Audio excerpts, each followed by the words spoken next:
Je jure devant le peuple burkinabé et sur mon honneur de préserver. Au moment où il prête serment ce 21 octobre 2022, de nombreux observateurs pariaient sans doute déjà que le nouveau chef de l'État burkinabé se perdrait très vite dans les labyrinthes des intrigues politico-militaires nationales aux tentacules complotistes occidentales. Mais le capitaine Ibrahim Traoré va se montrer plus coriace que prévu.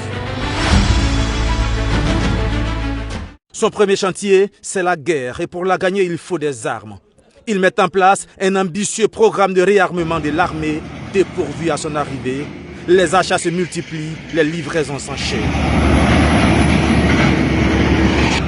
L'organisation des troupes aussi est accélérée avec l'augmentation du nombre de birs, les redoutables bataillons d'intervention rapide. La lutte contre le terrorisme monte en intensité. La méthode est simple. Il faut se battre. Nous allons les poursuivre jusqu'à leur dernier retranchement et les éliminer jusqu'au dernier. La seule chose qui puisse prévaloir pour qu'ils puissent survivre, c'est qu'ils se rendent à nos différentes forces en déposant les armes et leur logistique. Le cas échéant, combattez-les jusqu'au dernier. La bataille s'engage aussi sur le front diplomatique. Très vite, ça se passe mal avec la France. Paris est accusé d'être de connivence avec les terroristes. Conséquence, l'ambassadeur en poste est expulsé en janvier 2023. Le détachement militaire en stationnement plie bagage un mois plus tard en février. Des actions appuyées par plusieurs manifestations anti-françaises. Il faut dire que depuis sa prise de pouvoir, le capitaine Traoré bénéficie de l'adhésion d'une grande majorité de la population et jouit d'une forte popularité.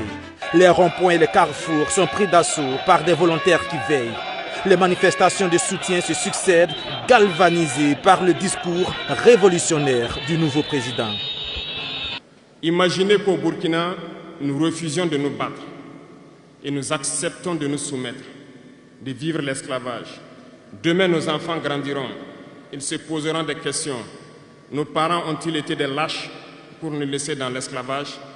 Le dialogue direct, c'est son arme de communication préférée. Le capitaine Traoré est convaincu que le peuple est assez mature pour comprendre les enjeux du moment et s'évertue à leur parler directement.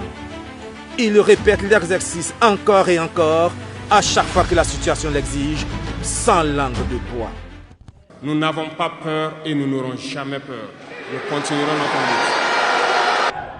Son style séduit les Burkinabés, déroute ses adversaires et fâche certains grands intérêts qui le trouvent dangereux pour leur hégémonie.